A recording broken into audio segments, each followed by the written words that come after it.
구렁이 신랑과 질투 많은 여자. 아주 오랜 옛날 인도의 어느 왕에게 두 왕비가 있었습니다. 첫째 왕비 쇼바는 아주 착한 여자였고 둘째 왕비 룻바는 매우 사악한 여자였지요. 욕심쟁이에다가 얼마나 교활한지 모든 권력을 차지한 것은 물론이고 왕마저도 마음대로 휘둘렀지요. 첫째 왕비 쇼바에게는 데비라는 딸이 있고 둘째 왕비 룻바에게는 따라라는 딸이 있었습니다.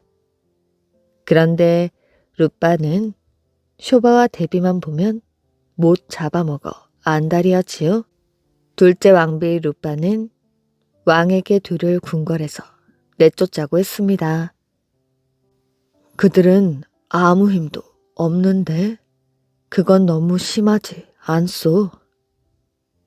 룻바의 눈치를 살피며 한마디 했다가 왕은 그만 룻바의 길쭉한 손톱에 얼굴을 긁히고 말았습니다. 결국 첫째 부인 쇼바와 딸 데비는 궁궐 밖으로 쫓겨나 숲속의 작은 오두막에서 살게 되었습니다. 하지만 둘째 왕비 룻바의 질투는 여기서 끝나지 않았지요. 데비에게 솥대를 몰고 나가 풀을 먹이라고 한 것이었습니다.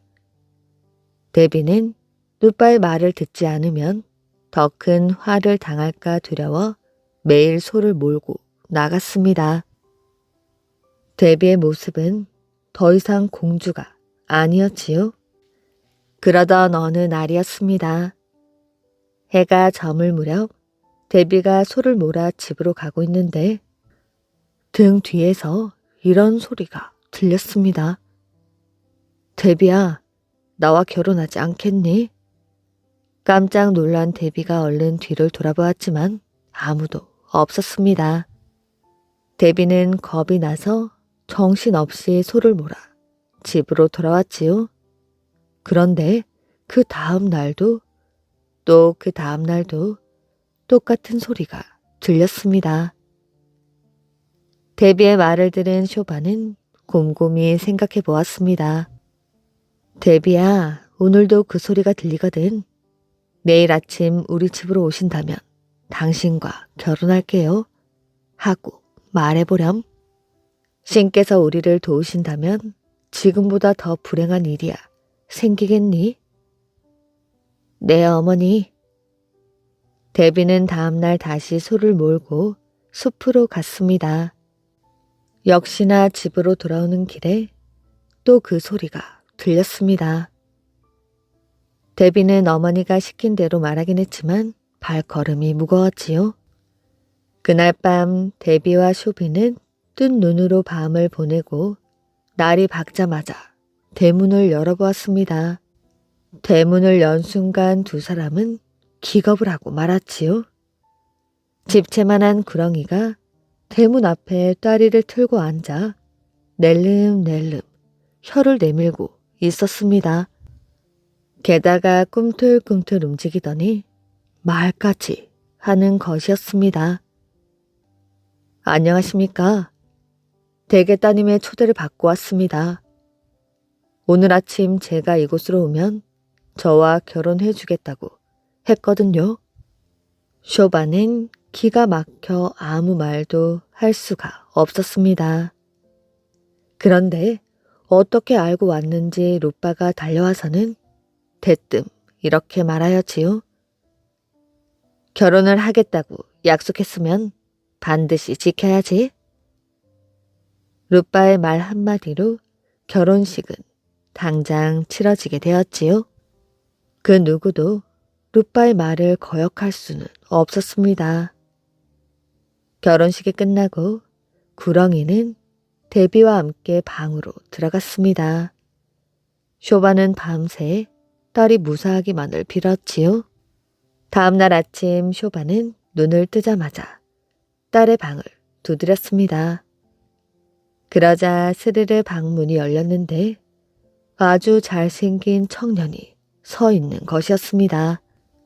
알고 보니 청년은 숲속 신의 저주를 받아 징그러운 구렁이가 되었는데 데비와 결혼을 하여 마법이 풀린 것이었습니다. 멋진 사위를 얻은 쇼바는 너무나 기뻤지요. 한편 이 소식을 들은 욕심쟁이 루파는 질투가 나서 견딜 수가 없었습니다. 그래서 소를 몰고 데비가 다니던 숲속으로 가서 구렁이를 기다렸지요. 하지만 아무리 소를 몰고 이리저리 다녀보아도 구렁이는 나타나지 않았습니다. 구렁이를 잡아오너라. 루파의 명령에 신하들은 구렁이를 잡으러 다녔지요. 그리고 마침내 어마어마하게 큰 구렁이를 잡아왔습니다. 루파는 데비의 구렁이보다 훨씬 크니 훨씬 더 멋진 청년일 것이라 생각했습니다. 루파는 서둘러 결혼식을 치르게 하고는 딸과 구렁이를 방으로 밀어 넣었지요. 다음날 아침 루파는 잔뜩 기대에 부풀어 방 문을 두드렸습니다. 잘 잤니? 어디 얼굴 좀 보자꾸나. 그런데 문이 열리지 않는 것이었어요. 성미 급한 루파는 문을 왈칵 열었지요. 그런데 딸은 온데간데 없고 구렁이의 배가 불뚝하니 불러있는 것이 아니겠어요? 멋진 남편을 보기에 모여들었던 수많은 사람들이 하녀에게 물었지요. 공주님은 어디 계시지요? 그러자 하녀가 이렇게 말하는 것이었습니다. 구렁이의 배가 저렇게 부른 걸 보면 아마도 저 안에 계시겠죠? 그 말에 모두들 꽁지가 빠지게 달아나 버렸다고 합니다. 청년에게 속은 목동 아가씨. 옛날 어느 산기슭에 늙은 부모님을 모시고 사는 목동 아가씨가 있었습니다. 부모님이 들에 나가시면 아가씨는 양떼를 몰고 산으로 올라갔습니다. 그러던 어느 날 양떼를 지켜보고 있던 목동 아가씨에게 한 청년이 다가왔지요. 청년은 잘생긴 얼굴에 키도 크고 몸도 튼튼해 보였습니다. 차림새도 아주 멋졌지요. 목동 아가씨에게 다가온 청년은 대뜸 손을 내밀며 아가씨에게 이렇게 말했습니다. 아가씨, 내 친구가 되어주지 않겠어요? 아가씨는 잘생긴 청년의 모습에 너무나 부끄러워 얼굴이 빨개졌지만 고개를 끄덕끄덕 했습니다. 그날부터 청년은 매일매일 아가씨가 있는 산 기슭으로 찾아왔고 둘은 어느새 결혼을 약속하는 사이가 되었습니다. 하지만 목동 아가씨는 부모님께 청년에 대해 말을 하지 못했습니다. 꾸중을 들을까봐 걱정이 되었기 때문이었지요. 결혼을 하기에는 아직 나이도 어렸습니다. 부모님께 죄송한 마음이 들기도 했지만 청년을 향한 마음은 날이 갈수록 커져만 갔습니다. 결혼을 약속하고 얼마 뒤 청년은 아가씨에게 말하였지요. 나의 집에 가서 함께 살지 않을래? 하루라도 빨리 같이 살고 싶어. 목동 아가씨는 청년의 말을 차마 거절할 수가 없었습니다. 그래서 부모님 몰래 청년을 따라가기로 하였지요. 청년이 부드러운 목소리로 말했습니다. 당신을 업고 갈 테니 두 눈을 꼭 감고 내 등에 엎혀. 절대로 눈을 떠서는 안 돼. 아가씨는 두 눈을 꼭 감고 청년의 등에 엎였습니다. 그런데 아주 묘한 기분이 들었지요. 마치 바람을 가르며 하늘을 나는 것 같기도 하고 꿈속을 헤엄치는 것 같기도 했습니다. 어떻게 된 일인지 너무너무 궁금했지만 아가씨는 청년과의 약속을 지키기 위해 눈을 뜨지 않았습니다. 그런데 발이 땅에 닿는 순간이었지요. 자, 이제 눈을 뜨라고. 한 번도 듣지 못했던 거친 목소리에 아가씨는 번쩍 눈을 떴습니다. 눈을 뜬 아가씨는 그대로 정신을 잃고 말았지요.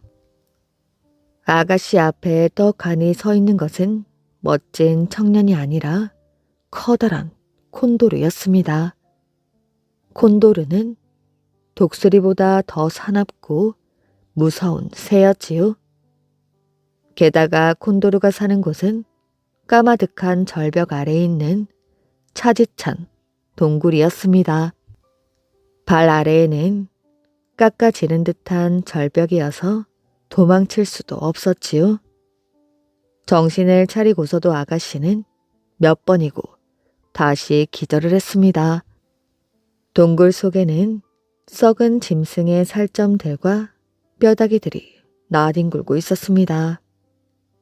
아가씨는 울다 잠이 들고 깨어나면 또 울었습니다. 곤도르는 사냥한 짐승을 아가씨 앞에 던져주며 요리를 하라고 명령하였지요. 그가 무서운 콘도르인 줄도 모르고 청년을 사랑한 목동 아가씨는 자신의 어리석음을 후회하며 울음으로 하루하루를 보냈습니다. 동굴 안에는 맑은 샘물이 흐르고 있었는데 아가씨의 유일한 즐거움은 그 맑은 샘물에서 빨래를 하는 것이었습니다. 샘물에 사는 작은 개구리를 친구로 삼고서 말이지요. 한편 아가씨의 부모님은 갑자기 사라진 딸의 행방을 몰라 눈물로 하루하루를 보냈습니다. 어머니는 딸을 찾아 온 산을 헤매었지요. 그런데 어머니가 어떤 나무 옆을 지날 때였습니다. 작은 새 한 마리가 어머니의 머리 위를 날며 이렇게 지저귀었지요. 누군가의 따님이 동굴 속에서 울고 있다네. 어머니는 새의 말에 약이 올라 돌멩이를 던졌습니다.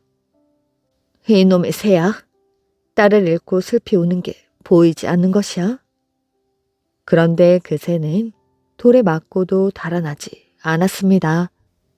그러고는 똑같은 말을 또다시 하는 것이었지요.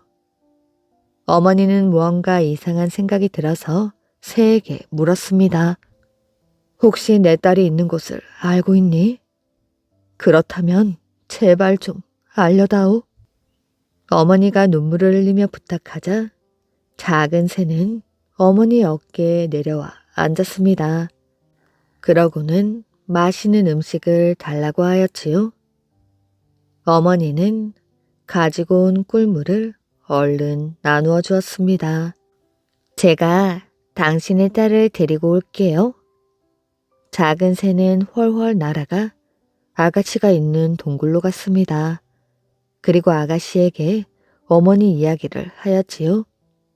새야, 제발 나를 부모님께 데려다 다오. 작은 새는 고개를 끄덕이고는 샘물에 사는 개구리에게 부탁하였지요. 개구리야, 콘도르가 오거든 아가씨로 변해 샘물에서 빨래를 하고 있거라. 혹시라도 콘도르가 눈치를 채거든 얼른 물속으로 숨어버려. 개구리는 흔쾌히 그 부탁을 들어주었지요. 작은 새는 어디서 그런 힘이 나왔는지 아가씨를 매달고 집으로 데려다 주었습니다. 딸에게서 그동안의 이야기를 모두 들은 부모님은 서로 부둥켜 안고 딸이 살아 돌아온 것을 기뻐했습니다. 그리고 작은 새에게 고마워하였지요. 그런데 작은 새가 다급하게 말했습니다. 기뻐할 때가 아니에요. 곧 콘도르가 딸을 찾으러 올 거예요. 그러니 딸을 꽁꽁 숨겨두시고 제가 시키는 대로 하세요. 작은 새는 큰 독에 펄펄 끓는 물을 담아두고 두꺼운 담요를 준비하라고 일렀습니다. 그리고 자기에게 아주 매운 고춧가루를 달라고 하였지요. 잠시 후 작은 새의 말대로 콘도르가 멋진 청년의 모습을 하고 아가씨의 집을 찾아왔습니다. 작은 새는 잽싸게 청년의 눈에 고춧가루를 뿌렸지요.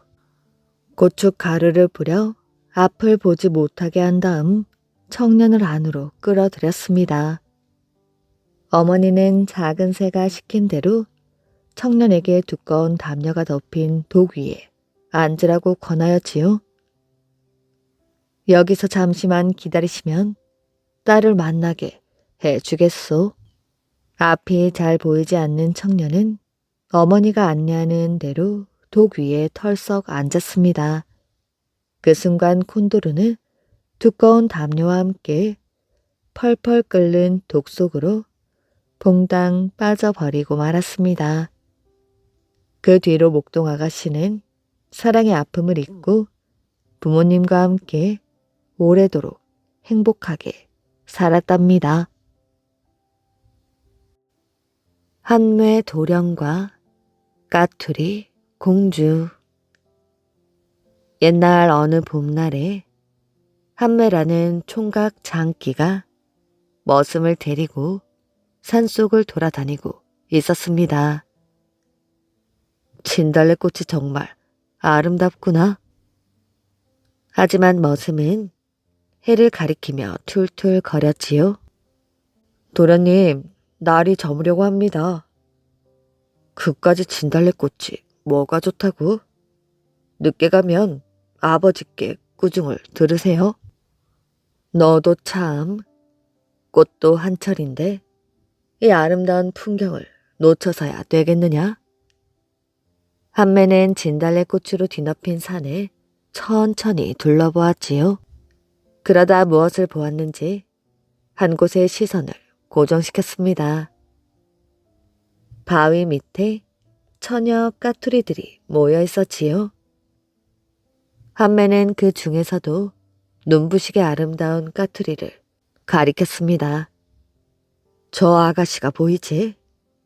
네가 가서 이리 모셔오너라. 내가 꼭 드릴 말씀이 있다고. 머슴이 깜짝 놀라 말했습니다. 저 아가씨는 공주님이 아닙니까? 어찌 저런 귀한 분을 오라가라 할 수 있습니까? 그리고 공주님 주변에는 많은 병사들이 있습니다.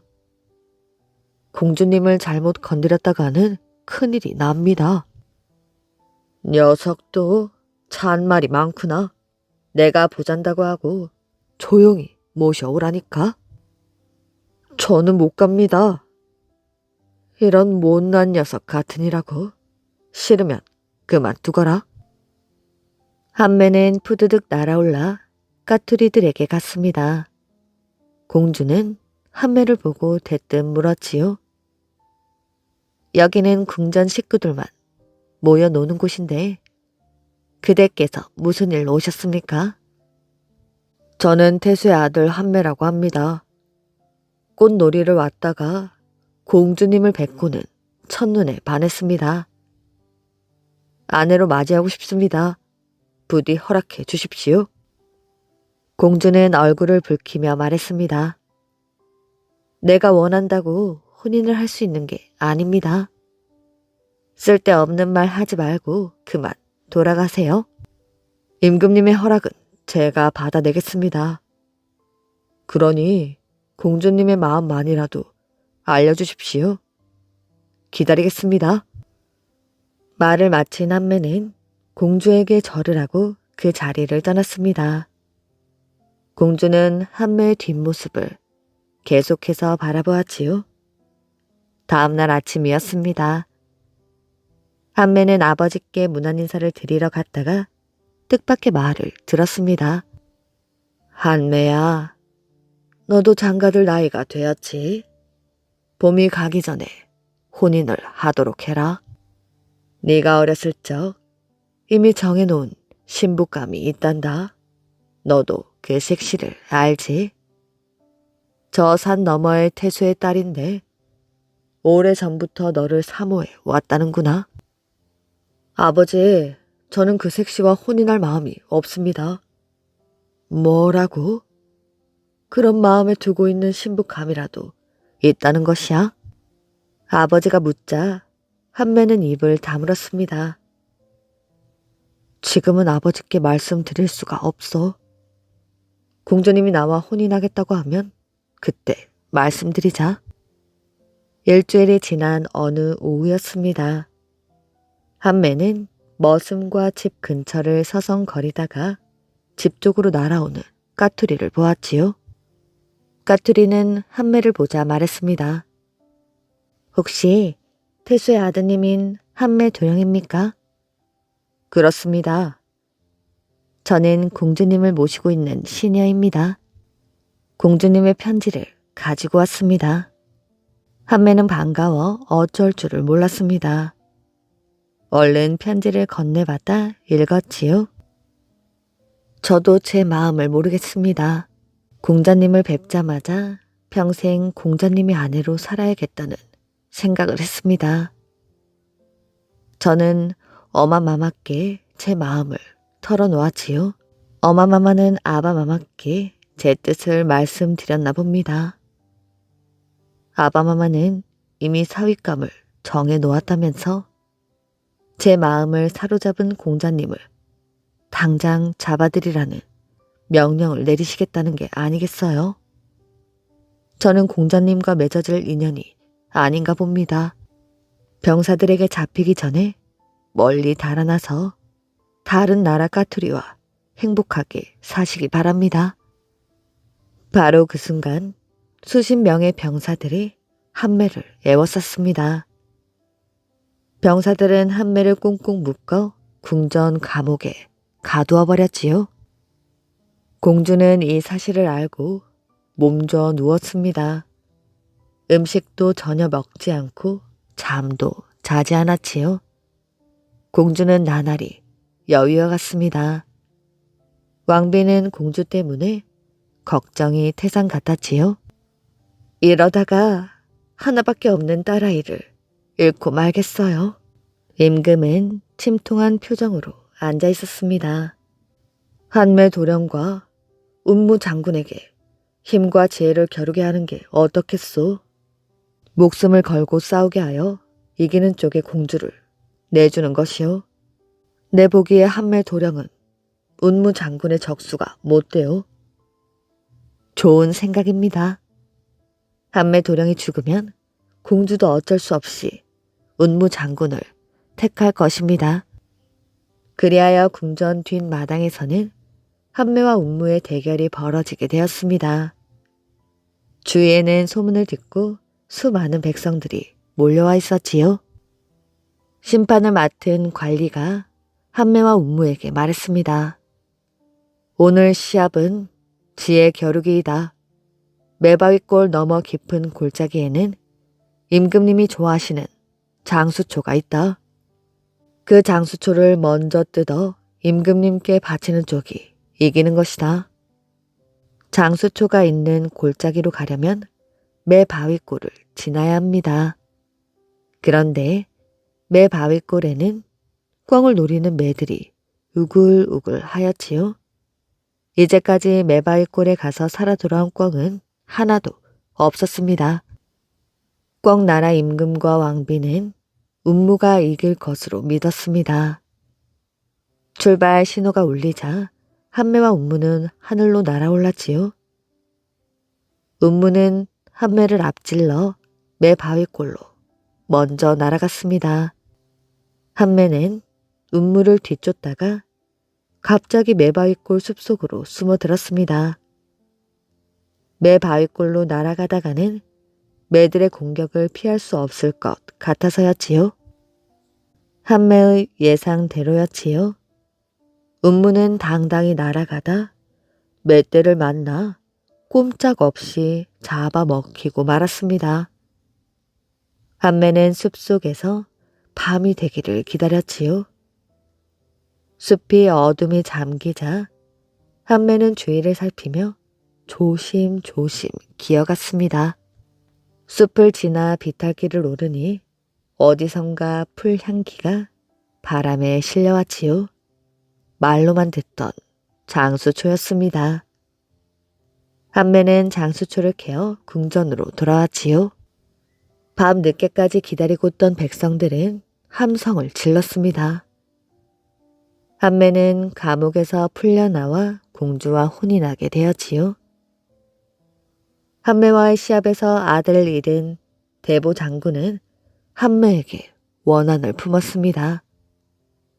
음무의 원수를 갚아야 해.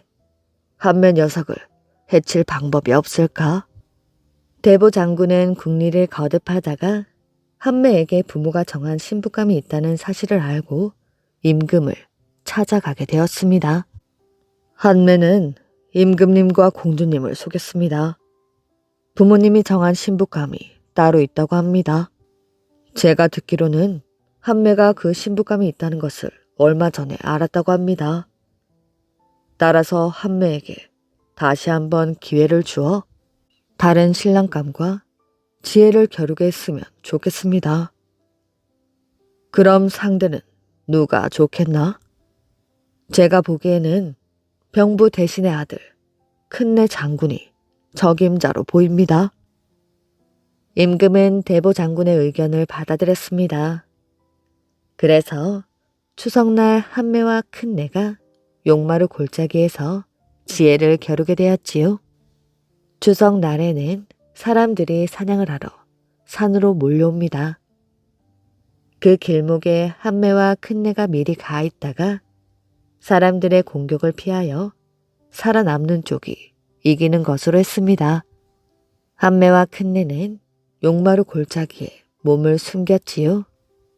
골짜기 아래로 사냥을 나온 사람들의 발소리가 가까이 들려오고 있었습니다.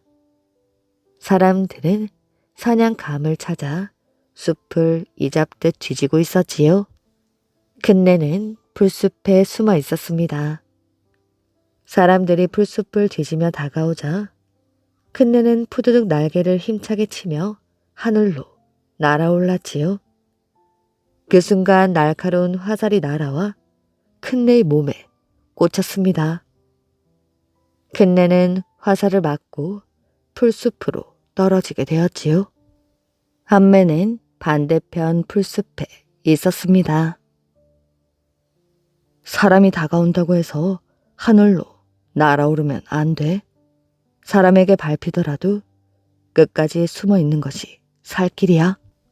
이렇게 생각한 한매는 몰입꾼이 다가와도 움직이지 않았습니다. 몰입꾼은 풀숲을 뒤지다가 한매의 꼬리를 밟고 지나갔습니다.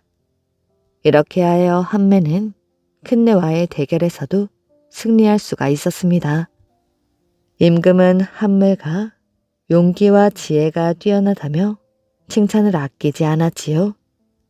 그리고 한매를 문부 대신에 임명하고 공주와 혼례식을 올려주었습니다. 한매가 문부 대신이 되어 가장 먼저 한 일은 사람들로부터 꿩들의 목숨을 지켜준 것이었습니다. 한매는 백성들을 모아놓고 말하였지요. 우리 꿩들은 나쁜 버릇이 있습니다. 적이 가까이 오면 놀라 하늘 높이 날아오르는 것이었지요. 그러나 이것은 적을 피하는 옳은 방법이 아닙니다. 그래서 저는 여러분에게 이런 방법을 권하고 싶습니다. 적이 가까이 오더라도 몸을 움직이지 않고 가만히 있는 것이지요. 백성들은 한매가 일러준 대로 적의 공격에 맞섰습니다. 그러자 그 뒤부터는 매나 솔개, 사람들로부터 잡혀 먹는 꿩이 한 마리도 없었습니다. 이렇게 되자 사냥꾼들은 모여서 회의를 했습니다. 꿩들을 한 마리도 잡을 수 없으니 큰일 났소. 꿩을 잡을 좋은 방법이 있으면 말해보시오. 그러자 한 사냥꾼이 말했습니다. 앞으로 꿩 사냥을 할 때에는 개를 풀어놓는 것입니다. 개는 귀가 밝고 냄새를 잘 맡아 숨어있는 꿩을 잘 찾아낼 것입니다. 아주 좋은 방법이요. 사냥꾼들은 개를 앞세워 꿩 사냥을 하기 시작했습니다. 그러자 꿩들이 난리가 났습니다. 숨어있다 개에게 물려 죽은 꿩들이 한두 마리가 아니었지요. 한매는 개들을 피할 방법을 생각해 보았지만 뾰족한 수가 없었습니다. 그래도 나름대로 생각한 것을 백성들에게 이야기하였지요. 개들은 냄새를 잘 맡습니다. 개들의 습격을 막으려면 우리 몸의 냄새를 없애야 합니다. 그러기 위해서는 감향초 잎을 자주 따 먹거나 개울물로 목욕을 자주 하십시오. 개가 가까이 오면 얌전히 숨어 있지 말고 도망을 치십시오. 빠른 걸음으로 숲속으로 달아나는 것이요. 백성들은 이번에도 한매가 일러준 대로 했습니다. 그러자 개들에게 피해를 입은 백성들이 훨씬 줄어들게 되었지요. 이렇게 되자 사냥꾼들은 다시 모여 회의를 했습니다. 장마가 오랫동안 계속되어 꿩에게 먹이가 될 만한 것들이 씻겨 내려가거나 썩어 버렸을 것입니다. 그러니 이럴 때 콩에 독과 꿀을 발라 산과 들에 뿌려놓는 것이에요. 굶주림에 시달린 꿩들이 먹지 않고는 못 견딜걸요. 사냥꾼들은 독과 꿀을 바른 콩을 산과 들에 마구 흩뿌려 놓았습니다. 그러고는 꿩들이 먹고 죽기를 기다렸지요. 한매는 들판을 돌아다니다가 잔뜩 뿌려져 있는 콩을 보았습니다. 백성들이 한매에게 말하였지요. 배가 고픈데 잘 됐군요. 콩을 먹어야겠어요. 그러자 한매가 소리쳤지요. 안 됩니다. 목숨을 잃게 될지도 모릅니다. 사람들이 우리를 잡으려고 독을 발라 놓았을지 누가 압니까? 하지만 백성들은 한매 말을 듣지 않았습니다. 굶어 죽는 것보다 낫지요. 저는 콩을 먹겠어요. 그러자 한매는 백성들을 모아놓고 말했습니다. 제 말을 듣지 않으니 할 수 없군요. 제가 먼저 콩을 먹어보겠습니다. 그래서 아무 일이 없으면 모두 콩을 드십시오. 한매가 콩을 먹으려고 하자 공주가 달려왔습니다. 안 됩니다. 콩을 드셨다가 잘못되면 어찌합니까? 그러나 한매는 공주의 말을 듣지 않고 콩을 먹었습니다. 한매는 괴로운 듯 몸부림을 치다가 그 자리에서 죽고 말았지요. 이때 공주도 콩을 입에 넣으며 말했습니다. 저도 당신을 따라가겠어요. 저는 이제부터 저 세상에서 당신의 아내로 살 것입니다. 까투리 공주는 남편인 한매가 죽자 그 뒤를 따라 스스로 목숨을 끊었다고 합니다. 사라진 진주를 찾은 사람. 옛날 어느 마을에 삼능이라는 사람이 살고 있었는데 그의 별명은 재간둥이였습니다. 삼능이 그 마을 유지인 왕신의 집에 고용되자마자 왕신의 집 진주가 사라지는 일이 발생하게 되었지요. 왕씨의 조상은 교묘한 술수로 남들의 재산을 빼앗은 것으로 유명하였고 그 까닭으로 왕씨 또한 금은 보화에 희귀한 보석까지 없는 것이 없었습니다.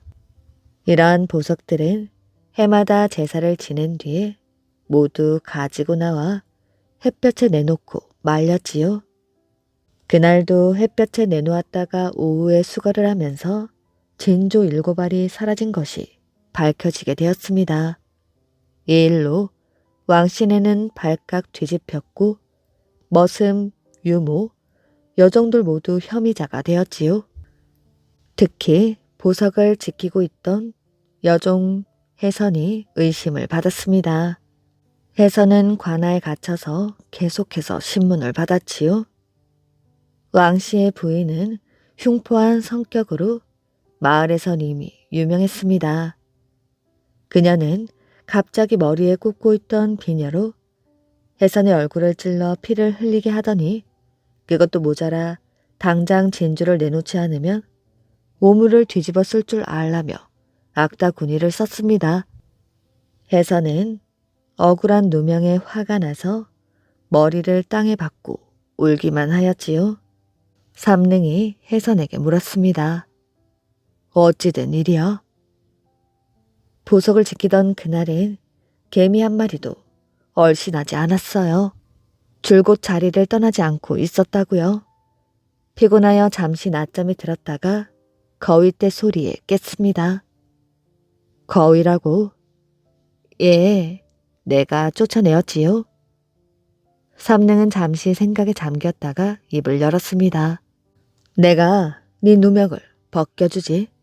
그리고 오물 한 통을 손에 들고 말했습니다. 이 오물은 나중에 왕씨를 위하여 남겨두자고. 삼능은 왕씨 부부 앞으로 다가가 말했습니다. 주인님, 주인 마님, 진주의 행방을 찾았습니다.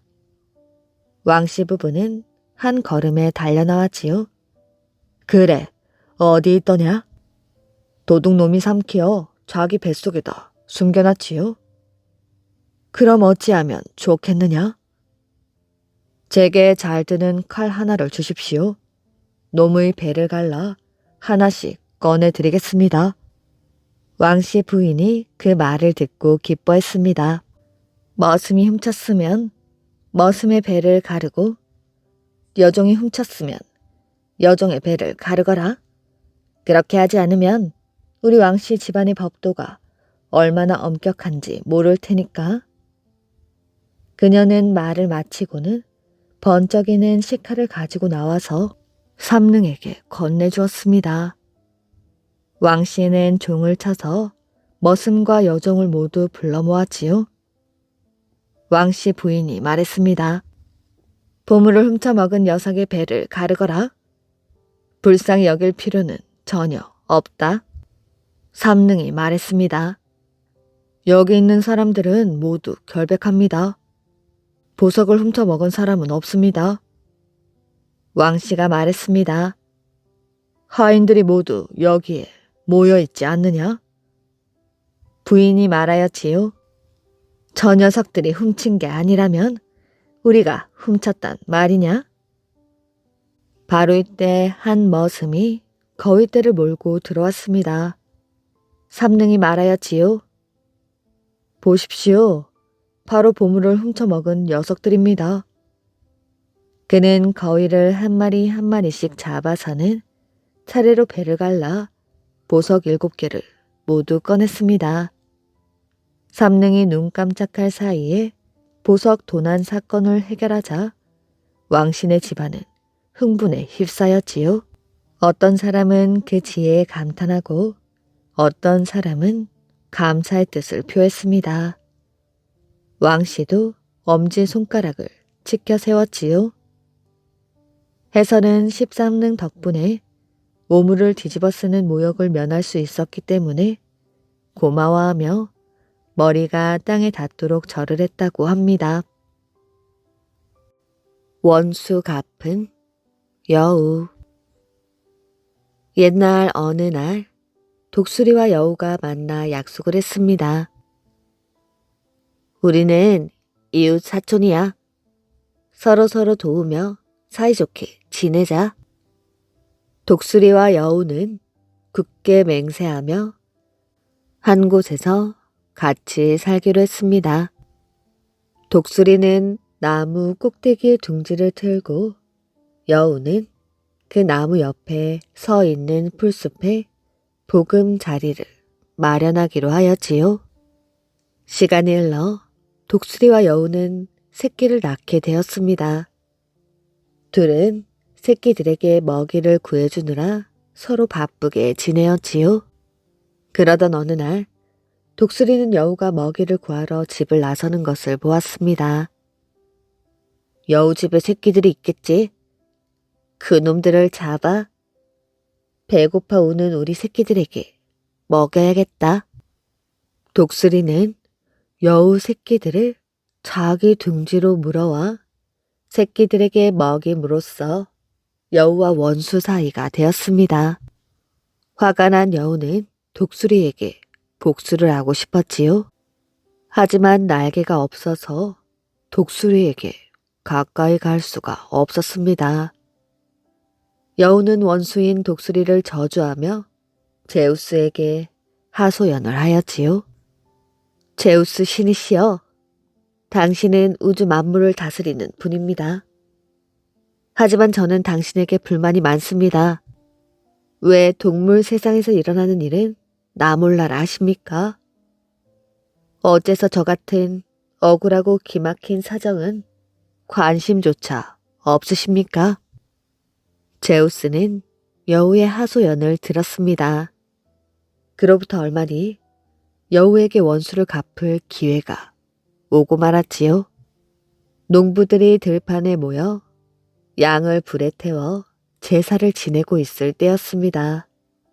갑자기 독수리가 달려들어 양고기를 채워가게 되었지요. 독수리는 양고기를 둥지에 넣어 새끼들에게 주었습니다. 그런데 양고기의 불씨를 머금은 나무 조각이 붙어 있었던 것이었지요. 때마침 강한 바람이 불어와 둥지에 불이 옮겨 붙었습니다. 그리하여 둥지는 불길에 휩싸였고 날지 못하는 독수리 새끼들은 불에 타 죽어 아래로 떨어지고 말았지요.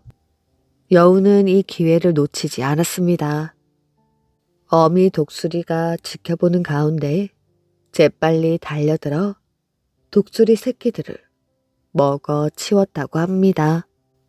다른 사람들을 배신하고 못된 짓을 하는 사람은 언젠가 그 죗값을 치르고 만다는 이야기입니다. 뱀과 까마귀.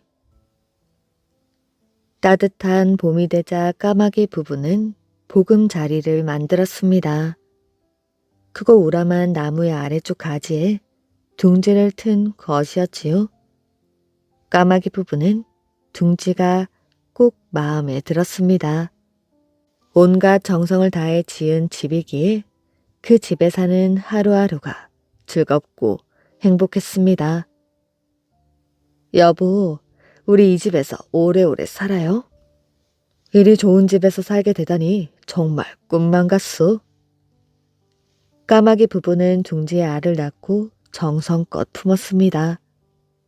그러자 귀여운 새끼들이 알에서 깨어났지요. 까마귀 부부의 기쁨은 더욱 컸습니다. 그러나 까마귀 부부의 행복은 오래가지 못했습니다. 둥지를 튼 나무의 뿌리 쪽에 굴을 파고 검은 뱀이 이사를 왔기 때문입니다. 검은 뱀은 까마귀 새끼들을 호시탐탐 노렸습니다.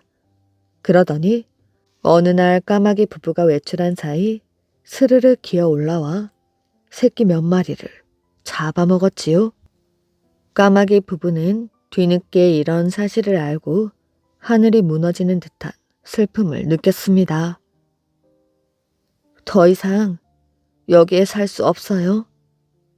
뱀은 또 우리 아이들을 잡아먹으려 할 거예요. 다른 곳으로 이사를 가자고요. 난 정든 집을 버리고 다른 곳으로 이사하고 싶지 않소.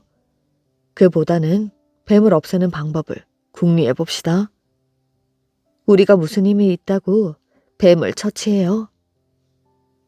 지혜로운 친구인 들깨에게 부탁하면 뱀을 없앨 좋은 방법을 알려줄 것이오. 그리하여 까마귀 부부는 들깨를 찾아가 도움을 청했습니다. 그러자 들깨는 잠시 생각에 잠겼다가 이렇게 말하였지요.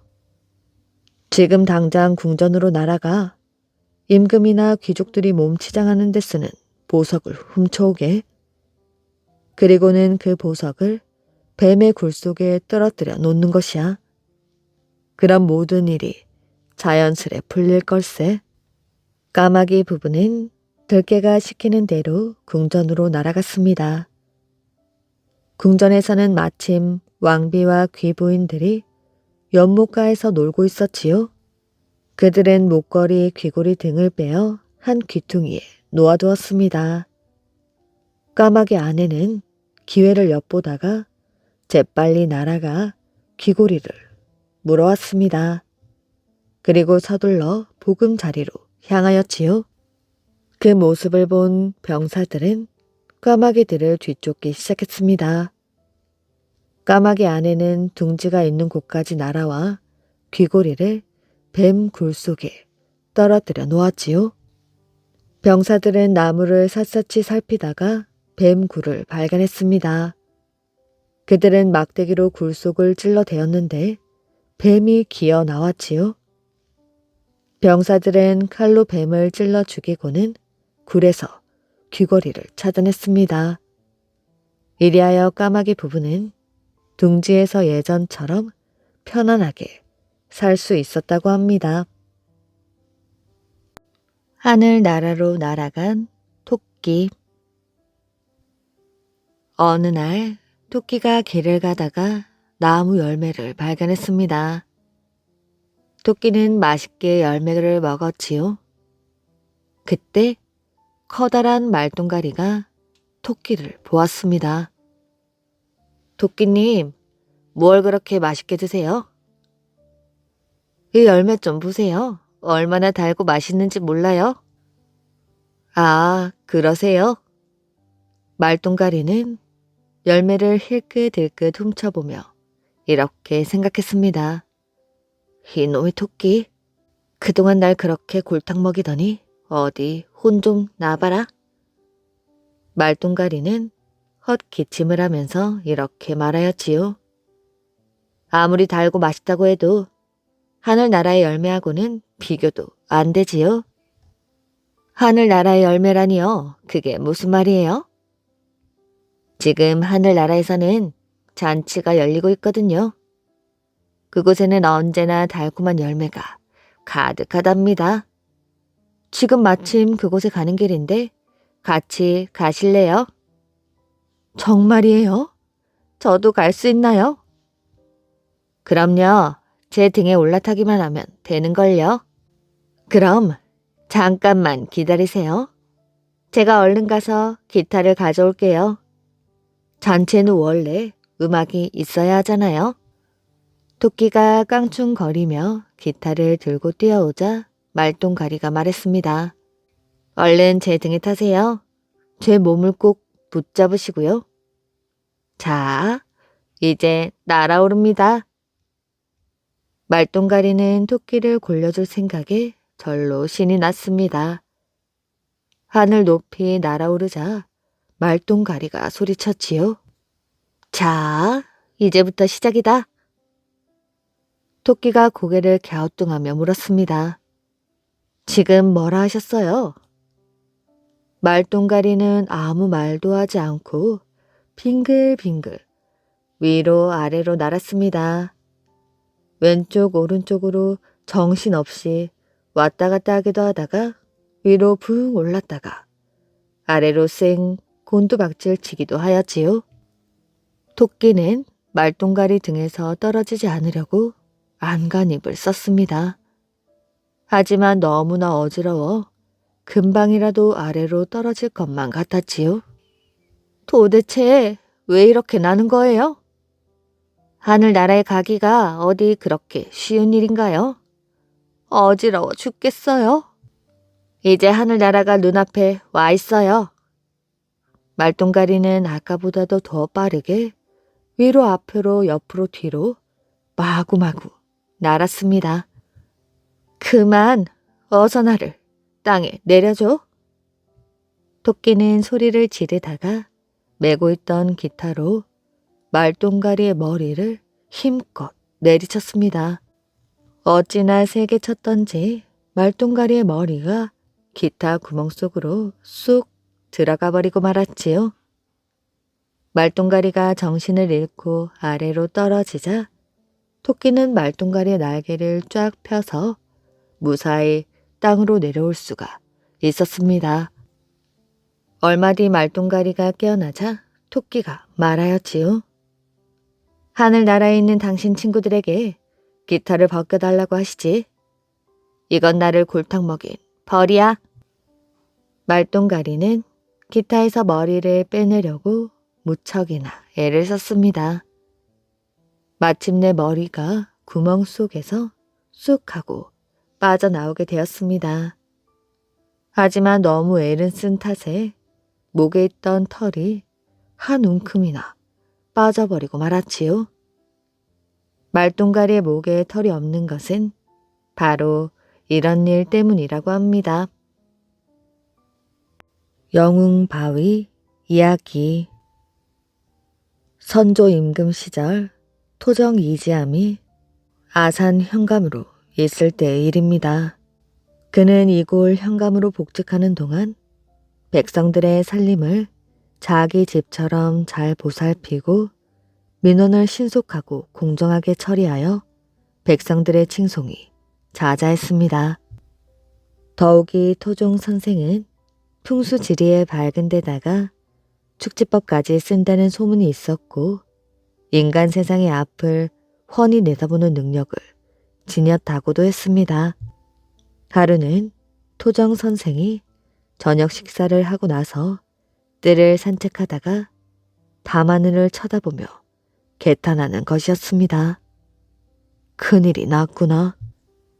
이때 곁에서 수행하던 아전이 물었지요. 사또 나으리, 무슨 병괴의 징조라도 보이십니까? 내일 오시경 큰 비가 내려 홍수가 지는 통에 이곳에 큰 나루터가 생기겠구나. 무고한 백성들에게 많은 피해가 있을 징조가 보인단 말일세. 그는 곧 지팡이를 짚더니 홍수가 날 것이라고 한 현장으로 달려가 백성들의 집을 일일이 찾아다니며 내일 큰 비가 내려 홍수가 날 터이니 피난할 준비를 하시오 하고 알려주는 것이었습니다. 하지만 백성들은 원님의 말을 믿지 못하겠다고 했습니다. 그러나 개 중에는 그 말을 믿는 사람도 있어 한밤중에 짐을 꾸린다, 양식을 준비한다며 수선을 떨며 높은 산으로 피신하는 자들도 있었습니다. 토정은 계속 이 마을 저 마을로 건너다니며 내일 큰 홍수가 날 터이니 어서 피난을 가라고 외쳤습니다. 이렇게 돌아다니다 보니 벌써 밤이 깊어 자정이 되었지요.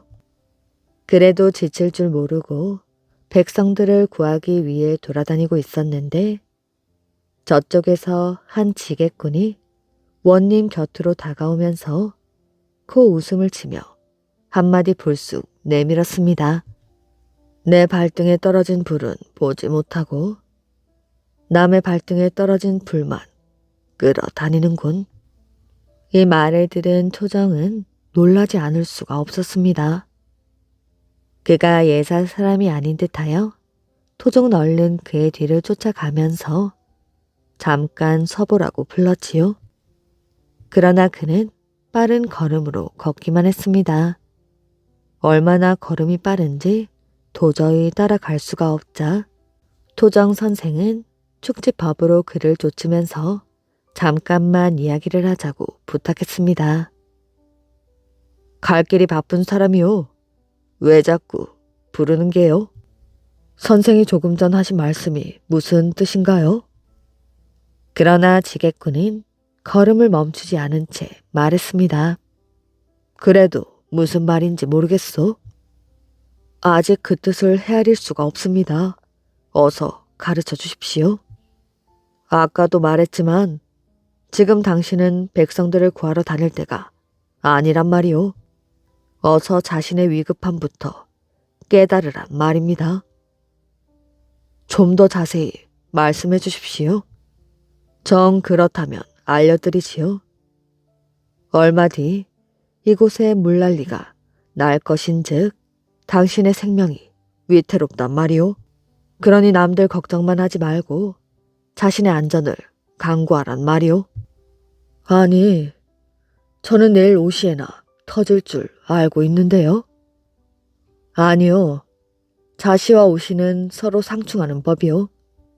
내일 5시에도 물이 들어오겠지만 오늘 자정에 먼저 일이 터진다는 것은 모르고 계시는군. 그는 이렇게 말하더니 어디론가 자취를 감추고 말았습니다. 토종은 그제서야 비로소 자신의 오산을 깨달을 수 있었습니다. 내가 그것을 몰랐었구나. 토정이 이렇게 개탄하고 있을 때 갑자기 천지가 진동하는 소리와 함께 큰 비가 쏟아지기 시작했습니다. 비는 무서운 기세로 퍼붓듯이 내렸지요. 그의 말대로 집 앞 전답이 땅속으로 푹 꺼지며 금세 바다로 변하고 있었습니다. 그 안에 있던 집이며 사람들도 모두 물속에 잠겨버리고 말았지요. 하지만 토종 선생의 말을 믿고 밤중에 피신한 사람들은 모두 살 수가 있었습니다. 그리하여 지금의 한 나루가 생겼다고 합니다. 이 한 나루의 가운데에는 우뚝 솟은 바위가 있고 그 주위에 많은 바위가 솟아 있습니다. 이 바위는 예전 이곳이 마을이었을 때 큰 부잣집에 장독되었다고 하는데 지금은 영웅 바위라고 부른다고 합니다. 임진 외란 때 수천의 군사를 거느린 왜군이 한나루를 건너려고 했습니다. 그런데 나루 저편 기슭에서 몸집이 큰 장수 하나가 여러 군사들을 거느리고 물을 건너오는 것이 보였지요. 겁을 먹은 적장이 자세히 살펴보니 그들은 배도 타지 않고 그냥 걸어서 물을 건너오는 것이었습니다. 참으로 조선에는 무서운 장수가 많구나. 그래서 맞서 싸울까 어쩔까 적장이 망설이고 있었는데 곁에 있던 적의 부장이 말했습니다. 장군, 물을 건너오고 있는 군사들의 모습 또한 너무도 당당하지 않습니까? 그런데 우리 군사는 그동안의 행군에 몹시 지쳐 있습니다. 그러니 여기서 저들과 일전을 겨룬다는 것은 무모한 일인 줄 아뢰옵니다. 은근히 겁을 먹고 있던 적장은 부장의 건의대로 전군에게 퇴각하라는 명령을 내렸습니다. 이리하여 조선군은 화를 면하게 되었지요. 그런데 이때 물을 건너오던 장수와 군졸들은 사실 사람이 아니라 한나루 가운데 우뚝 솟아있는 영웅 바위였던 것이었습니다. 바위가 달빛을 받아 장수의 모습으로 비춰진 것이라고 합니다. 그 뒤부터 사람들은 이 바위를 영웅 바위라고 부르게 되었다고 합니다.